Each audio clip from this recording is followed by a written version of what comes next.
Welcome to the Psychology World podcast. I'm Connor Whiteley, bringing you psychology news, articles, and other interesting psychology-related articles. Where I can find the podcast notes and more interesting psychology-related things, and you can get your free 8 psychology book box set at connorwhiteley.net. Now let's get on to the show. Hi everyone, and welcome to episode 96 of the Psychology World podcast with me, Connor Wiley, and today's episode is on the forensic psychology of shoplifting. This is a great new chapter from a new book that's available today, and I'm so pleased with it because shoplifting is a great area to look at because it's really common, so it's quite interesting to think about the psychology behind shoplifting. And it's Friday the 4th of June 2021 as I record this, and because it's so hot at the moment, I'm recording this in at the evening. And yes, and it's still really hot. Okay, so moving on to the psychology news section, we're going to be reading from the British Psychological Society Research Digest. And as always, there are some quite good articles, including this first one. Poor self-control can lead to feelings of loneliness. And this is really important, not only because I've been writing quite a bit recently for the new cognitive psychology book on self-control, but also because loneliness is a massive problem that we need to deal with. Loneliness can be something of a vicious cycle. As the previous research has suggested, your personality can increase your likelihood of being lonely, and loneliness can impact your personality. We also know that self-centeredness can increase loneliness, that being true to yourself can reduce loneliness, and even warming yourself up on a cold day can ease cravings for social contact. Interesting. Loneliness then is highly dependent on the personality factors as well as social factors such as discrimination, limited access to transport, and lack of a social cohesion. And a new study identifies another individual factor, low self-control. The team finds that failures of self-control can have serious social ramifications, leading to ostracism and eventually loneliness. So this article I think is really important, and it does highlight and it really does emphasise the importance of self-control,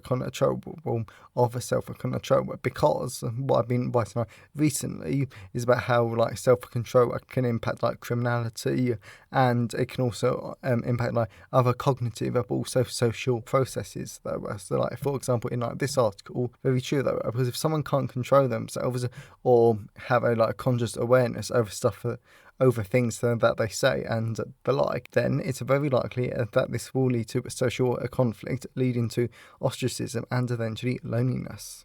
So the next one is, even some meat eaters are disgusted by meat, and encouraging those feelings could help reduce consumption.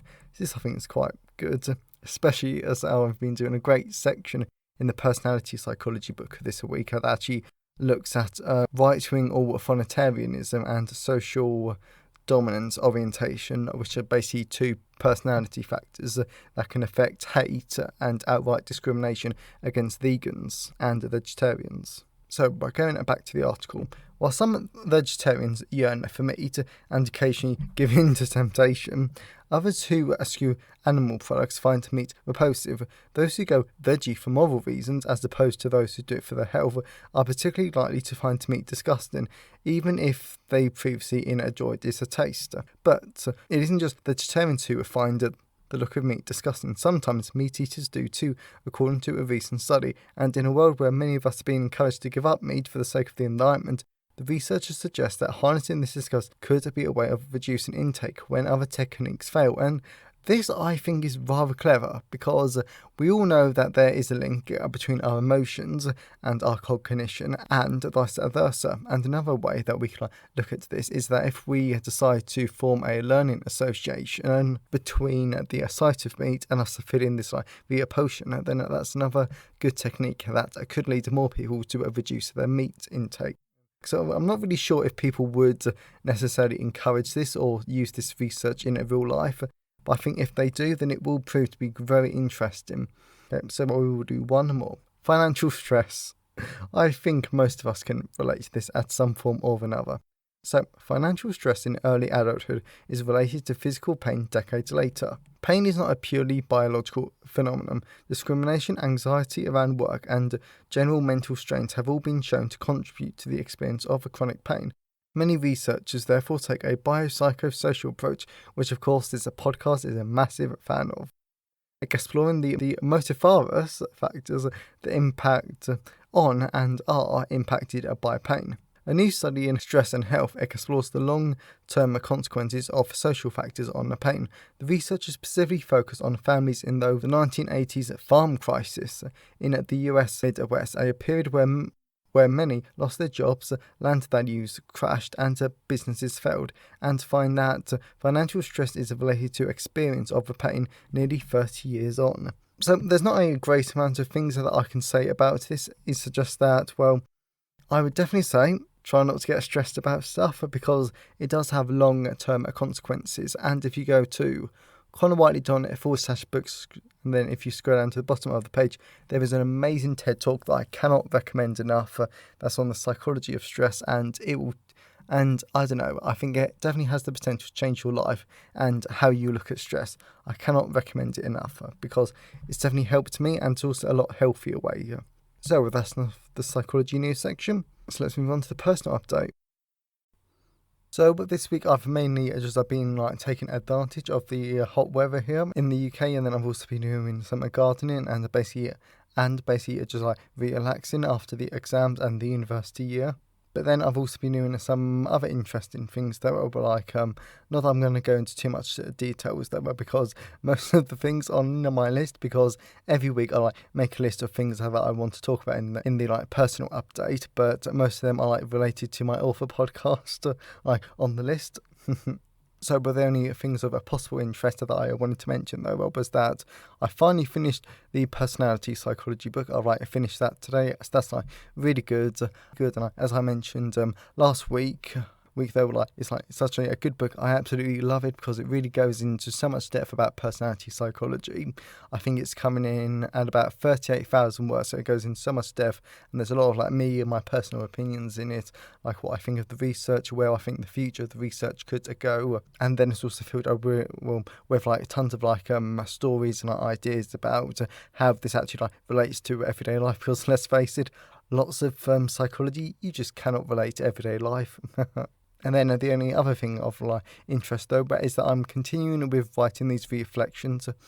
So far this week I've already done 3 reflections, and I'm going to do another one after I record the podcasts. And they're actually turning out to be really interesting. But for example, one of the reflections I did that was originally supposed to be on psychology and climate change, about how psychology can be used to fight against climate change. But then it sort of morphed into that psychology can be applied to any area of a human behaviour, and sometimes we just need to think, oh right, psychology hasn't been applied to this area, maybe I can apply. So that was a really interesting one, and then there's some other ones. And as always, I always love to hear your thoughts and feelings on today's episode. So you can always email me, connorwhiteley@connorwhiteley.net. You can always leave a comment in the show notes as to connorwhiteley.net/podcast. And you can always tweet me on Twitter @sci-fi-whitesy. I always love to hear from people. And today's episode has been sponsored by my great brand new book that's coming out today, The Forensic Psychology of Theft, Burglary and Property Crime. This is a great book. I loved writing it because it goes into the psychology of theft, shoplifting, and it goes into tons of these misconceptions about who actually shoplifts, because it's not always young men. And then it also goes into theft and burglary. The burglary section I absolutely love because there was so much that I had no idea about burglary until I actually researched this. That's an absolutely brilliant section there, but I think possibly my favourite is the last section, which is on arson. That is a great introductory chapter to the world of arson. Yes, it goes into tons of deaths, and it goes into pyromania. Come on, who does not love pyromania? That is such an interesting condition, and yeah, it's just so great, so packed with great information, and it's always really easy to understand, really passionate, and really interesting. If you love forensic psychology, you've got to get to this book. So that is The Forensic Psychology of Theft, Burglary and Property Crime, available on all major ebook retailers like Amazon, Kobo, Google Play, etc. And you can get the paperback and the hardback version Amazon or your local bookstore, or you can get the ebook and paperback and the hardback for free at your local library if you request it. So that's enough of the personal update. Let's move on to the content part of today's episode. So, in today's episode, we are talking about the forensic psychology of shoplifting, which I think is a great area. And yes, this is a extract from the book, but the book itself does go into a lot more depth about the shoplifting and also who commits shoplifting, because it's not just young men, as I mentioned in the personal update. Okay, so let's just dive in to it though. So much shoplifting. Moving on to a more focused area of theft. Shoplifting is when a person takes something from a shop without paying for it. That's a simple definition, and I mean that is a simple definition. In the textbooks, in the online resources I was looking at, there were some weird, just plain weird definitions of shoplifting. Also, I remember back when I was 8 years old and a police officer came into our school to tell us that shoplifting was bad, and it was so common it didn't even get reported on the news. It's really weird how you just remember those little details. Referring to a more official source, according to Hopkins 2002, 80% of retailers and 63% of manufacturers experience a crime, compared to only 30% of people, as well as alcoholic drinking shops and DIY stores are the most likely to be burglarized. Overall, shoplifting is surprisingly common. Situational action theory. There has been a lot of theories that try to explain why theft and shoplifting occur. Therefore, we need to look at situational action theory, because it combines environmental explanations with psychological explanations to explain why this type of offending occurs. To see how the theory works, I'm going to completely butcher this name. Blurling High Air and Hardy 2016 used it to explain adolescent shoplifting, with the theory bringing together a person's morality, environmental factors, self-control, and social control, also known as deterrence, to predict whether a person will shoplift. The theory proposes that when our morality and the social controls are crimogenic, right for crime, we commit crime. For example, if a person didn't see shoplifting as bad, and there were no members of staff or cameras around, this would make the situation right for crime. Thus, the person would probably commit the shoplifting offence. Shoplifter tactics to avoid getting caught. Shoplifters use a lot of tactics to avoid getting caught and arrested. And as I was reading this area of research, I was rather entertained by how crafty and clever some of these offenders were. And please, do not try these at home or in shops.